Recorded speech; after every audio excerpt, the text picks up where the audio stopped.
Welcome back to the Heckington Mill. My name's Nat McMillan, and today I'm going to be presenting the final session on time management. This session's really going to focus on some top tips and practical ways to manage your time better. I'd like people to be able to go away and put things into practice straight away. For me, it's about thinking again, time management, why it's so important. So yes, it's about time. It's also about making sure that you're using your money in the best possible way and also using your people in the best way. So let me start with probably one of the most critical, diary management. There are lots of different ways that you can use here, simple tips that you can put into practice straight away from today that I promise you work. So colour coding is a really simple technique to help you manage your diary and your tasks. So there's lots of different ways you can do colour coding. You might want to do priority. So for example, you might want to say that red are things that cannot move, amber possibly move, green, yes, they can move. Really simple RAG rating that might help you in terms of priority. You might also want to look at how you prioritise tasks or clients or other businesses, whatever it is that works for you. But colour coding is a really quick visual way to get a sense of how your diary is working, managing it on a day-to-day basis, but also being able to look at where you're spending your time.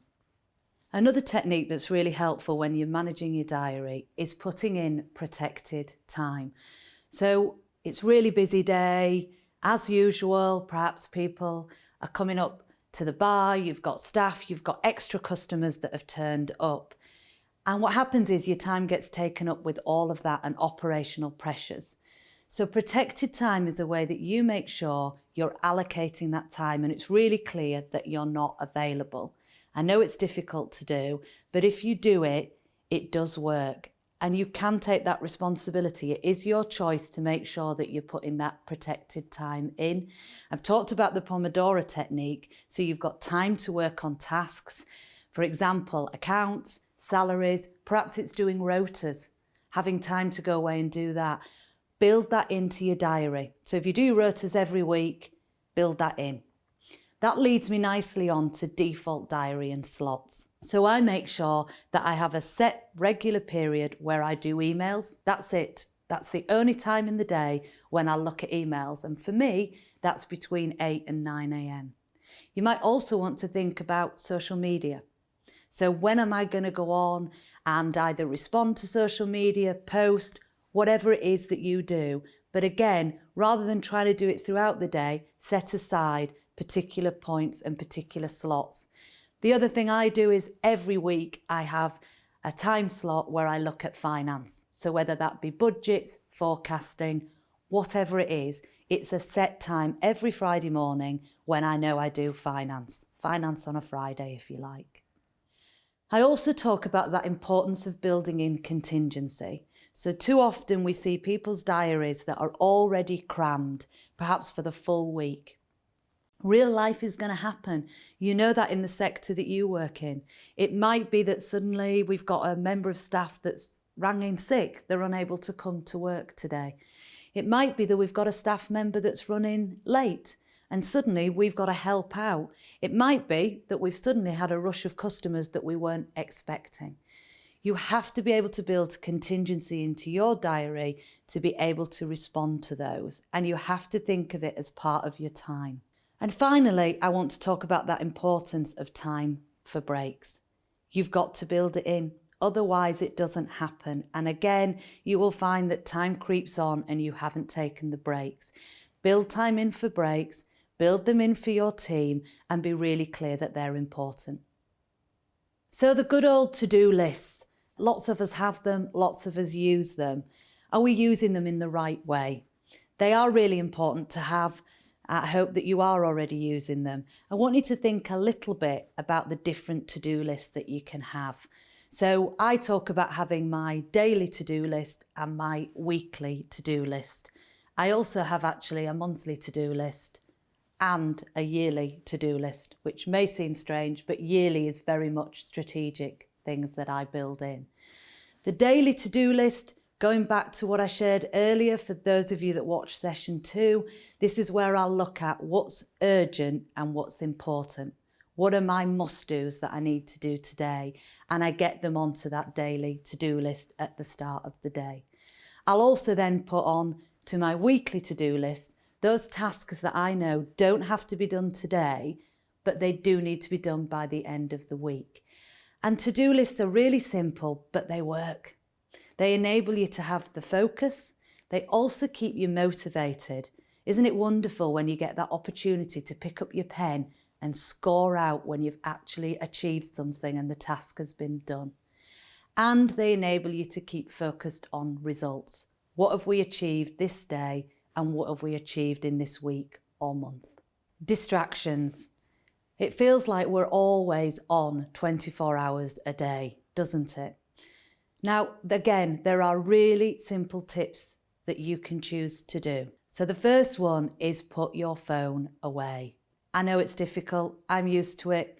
Most of the time it feels like your phone's kind of glued to your hand. It's in your back pocket. It's buzzing away. But put your phone away. Be really clear that there are certain points in the day where you're going to check your phone. Now, I know that's difficult. You might say, but what if I've got a customer that's calling? What if it's somebody that wants to book into my B&B? What if it's a customer that wants to book a table at last minute? Well, you need to be really clear about when you're available on your phone and when you're not. And let's be honest, most of the time we say we need to answer our phones. We don't. We get distracted, and we get distracted by personal emails, personal texts, because we're looking at that phone. So be disciplined enough to put your phone away at certain points in the day so that you are really focusing on what you're working on. So another point about us being always online, if you like, is email notifications. So they often ping through on our smartphones, perhaps our smartwatches, but even perhaps if we've gone through the back or we've gone to work in the office and we find on our laptop or our iPad, computer, that the email keeps pinging up and we keep notifying that there's a new email come in. Now, I don't know about you, but I'm quite easily distracted by them. And when it pings up, I find myself going into my emails and I end up going down what I call this black hole. So I go in to respond to one email, and before I know it, I've been responding to emails for about half an hour. So you can switch off your notifications in your setting. It's a really simple technique to do, and it works. And it just means you can focus on what you're doing without having that temptation to go into your emails and respond. And of course, the other thing about emails is they just tend to breed more emails and more work. So you respond, and then guess what? The other individual responds back to you. That's why it ends up taking time. So switch off emails, stick with doing emails in the protected time that I spoke about earlier. And what about interruptions? They are just part of our normal working day, aren't they? Perhaps our team come up to us. Have you just got 2 minutes? A really simple technique that I can share with you is to set some boundaries around that. So if somebody comes up and says, have you got 2 minutes? Your response is, I've got 2 minutes and that's all I've got. So they're really clear that 2 minutes doesn't become a 15-minute conversation. Not because you're rude, but because that's all the time that you've got. Another really helpful thing to consider around interruptions is if perhaps you've left somebody covering reception, perhaps somebody covering front of house because you've gone through the back to work on something else. You need to think about your behaviour if they then pop through and say, can I just ask you, are you really creating the right environment where you're saying you trust them? No, I've left you, you're running the bar, you're running reception, I'm through the back, I know you can do it. We often find that rather than jumping in and finding the solution for people, they will manage to do it themselves. So I suppose what I'm saying is being really strict about, I can't be interrupted, but I know you've got this. I know that you're capable of doing it. And those interruptions should become less.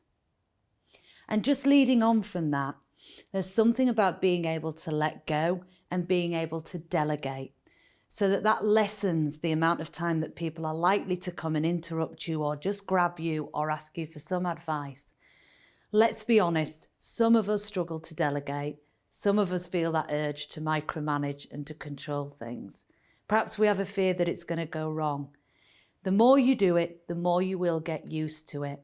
And I have to say, in my experience, most of the time, people are more than capable of doing those tasks. You don't have to do everything. And finally, just to summarise those kind of top tips for you to take away, analyse where you waste your time. You won't be able to save time. You won't be able to be more efficient if you don't understand where you're losing time and where it's being wasted. That reality check. There are in fact only 24 hours in a day. We can't create more time. That's all there is. So being able to manage your time well with that reality. There's also the models that I've shared with you. Look at which ones work for you.